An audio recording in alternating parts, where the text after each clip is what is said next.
Hello बच्चों, कैसे हैं आप बच्चों। आज हम पढ़ेंगे क्लास 10th हिंदी क्षितिज के अंतर्गत पहला पाठ सूरदास। हम आपको बताएंगे बच्चों इस पाठ से संबंधित प्रश्नों के उत्तर अभ्यास प्रश्न उत्तर में। और सबसे पहला प्रश्न है यहाँ पर आपका, गोपियों द्वारा उद्धव को भाग्यवान कहने में क्या व्यंग निहित है। तो क्या लिखेंगे आप उत्तर में। आपने पाठ तो पढ़ लिया होगा बच्चों, चलिए देख लेते हैं। आप उत्तर लिख सकते हैं, गोपियों द्वारा उद्धव को भाग्यवान कहने में यह व्यंग निहित है कि उद्धव वास्तव में भाग्यवान न होकर अति भाग्यहीन है। वे श्री कृष्ण के सानिध्य में रहते हुए भी उनके प्रेम से सर्वथा मुक्त रहे। श्री कृष्ण के प्रति कैसे उनके हृदय में अनुराग उत्पन्न नहीं हुआ, अर्थात श्री कृष्ण के साथ कोई व्यक्ति एक क्षण भी व्यतीत कर ले तो वह कृष्णमय हो जाता है। फिर वे किस प्रकार से श्री कृष्ण के प्रेम की सुखद अनुभूति से पूर्णतया अपरिचित हैं। ठीक है, इस प्रकार से आप लिख सकते हैं अपने पहले प्रश्न का उत्तर। इसके बाद बच्चों दूसरा प्रश्न शुरू होता है, उद्धव के व्यवहार की तुलना किस किस से की गई है। तो क्या लिखेंगे आप उत्तर में। उत्तर में आप लिख सकते हैं, गोपियों ने उद्धव के व्यवहार की तुलना निम्नलिखित उदाहरणों से की है। और यहाँ पर उदाहरण देंगे आप। नंबर 1, गोपियों ने उद्धव के व्यवहार की तुलना कमल के पत्ते से की है, जो नदी के जल में रहते हुए भी नदी के ऊपरी सतह पर ही रहता है, अर्थात जल में रहते हुए भी जल का प्रभाव उस पर नहीं पड़ता। उसी प्रकार श्री कृष्ण का सानिध्य पाकर भी उनका प्रभाव उद्धव पर नहीं पड़ा। ठीक है, दूसरा उदाहरण लिखेंगे आप, उद्धव जल के मध्य रखी तेल की गागर यानी मटके की भांति है, जिस पर जल की एक बूंद भी टिक नहीं पाती।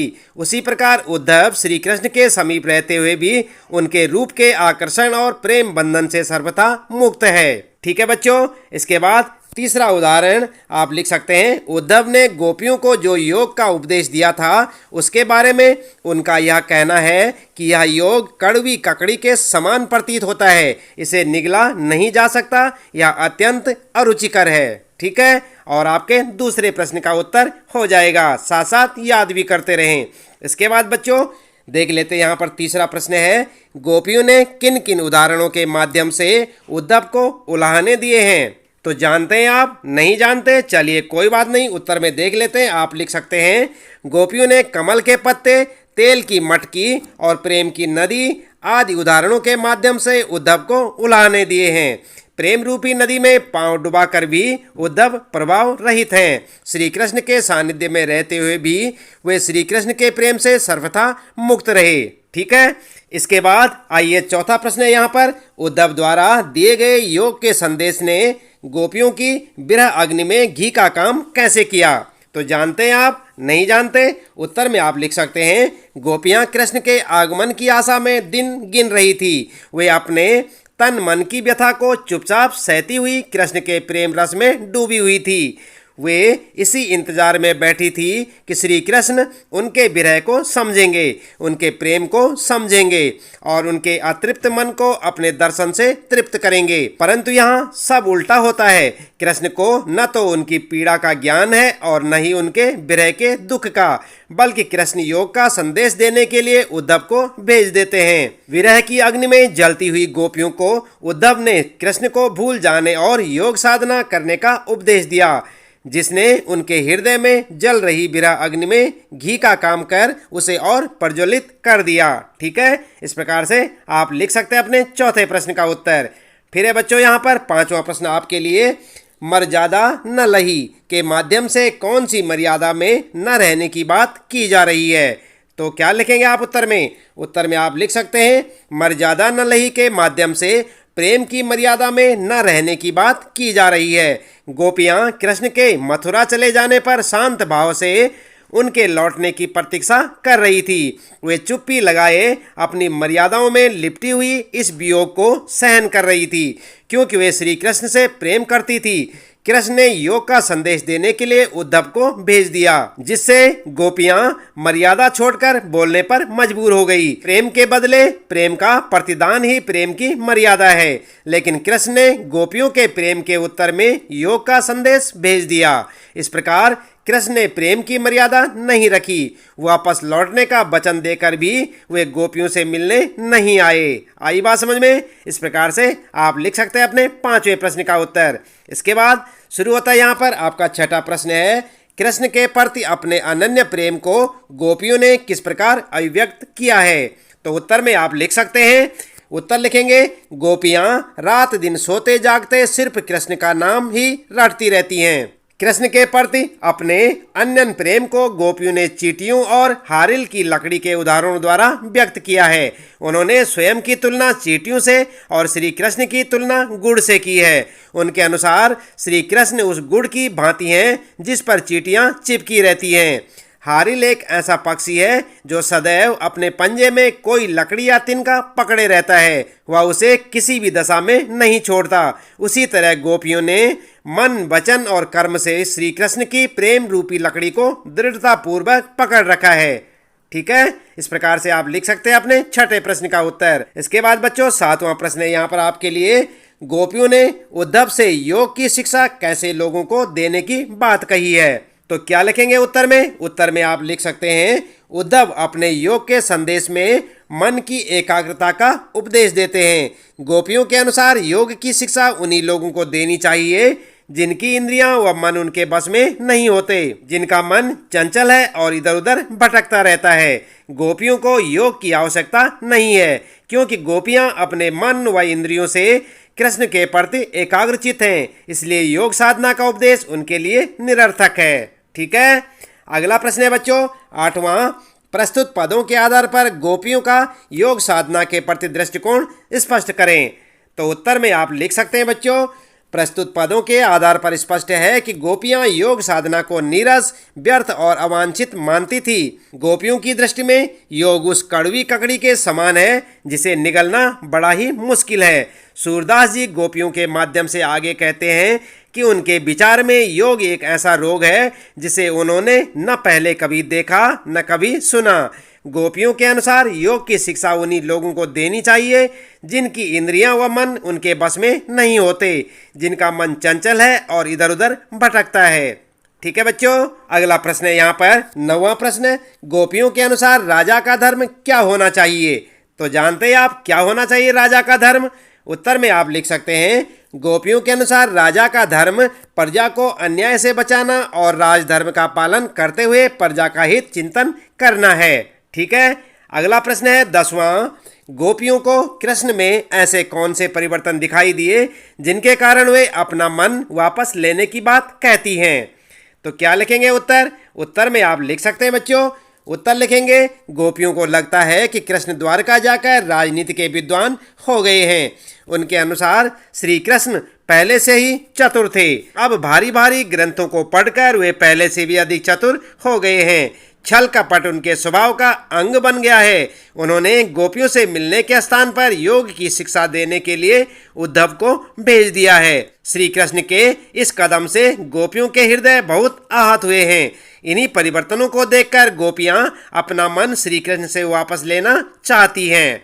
ठीक है बच्चों, इसके बाद देखते हैं यहाँ पर 11वां प्रश्न है, गोपियों ने अपने वाक चातुर्य के आधार पर ज्ञानी उद्धव को परास्त कर दिया। उनके वाक चातुर्य की विशेषताएं लिखिए। तो क्या लिखेंगे आप उत्तर में? उत्तर में आप लिख सकते हैं, गोपियां बात बनाने में किसी को भी परास्त कर सकती हैं।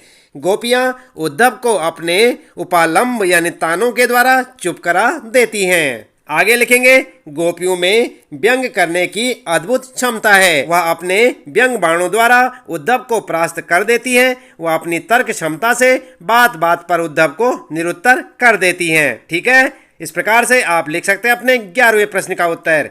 इसके बाद बच्चों 12वां प्रश्न है यहाँ पर, संकलित पदों को ध्यान में रखते हुए सूर के भ्रमर गीत की मुख्य विशेषताएं बताइए। तो आपने पदों को तो पढ़ लिया होगा बच्चों, आइए विशेषताएं किस प्रकार से आप लिखेंगे? उत्तर लिखेंगे, भ्रमर गीत की निम्नलिखित विशेषताएं इस प्रकार हैं और पॉइंट बनाकर लिखेंगे। नंबर 1, भ्रमर गीत एक भाव प्रधान गीत काव्य है। नंबर 2, इसमें उदात्त भावनाओं का मनोवैज्ञानिक चित्रण हुआ है। ठीक है, नंबर 3 लिखेंगे, सूरदास ने अपने भ्रमर गीत में निर्गुण ब्रह्म का खंडन किया है। अगला लिखेंगे नंबर 4, भ्रमर गीत में शुद्ध साहित्यिक ब्रजभाषा का प्रयोग हुआ है। 5वां लिखेंगे भ्रमर गीत में उपालंब की प्रधानता है। ठीक है। 6ठा लिखेंगे भ्रमर गीत में सूरदास ने विरह के समस्त भावों की स्वाभाविक और मार्मिक व्यंजना की है। ठीक है। अगला लिखेंगे बच्चों 7वां भ्रमर गीत में उद्धव व गोपियों के माध्यम से ज्ञान को प्रेम के आगे नतमस्तक होते हुए बताया गया है। ज्ञान के स्थान पर प्रेम को सर्वोपरि कहा गया है। 8वां लिखेंगे भ्रमर गीत में संगीतात्मकता का गुण विद्यमान है। ठीक है। और आपके प्रश्न का उत्तर हो जाएगा। इसके बाद बच्चों आइए देख लेते हैं यहाँ पर रचना और अभिव्यक्ति के प्रश्न आपके लिए।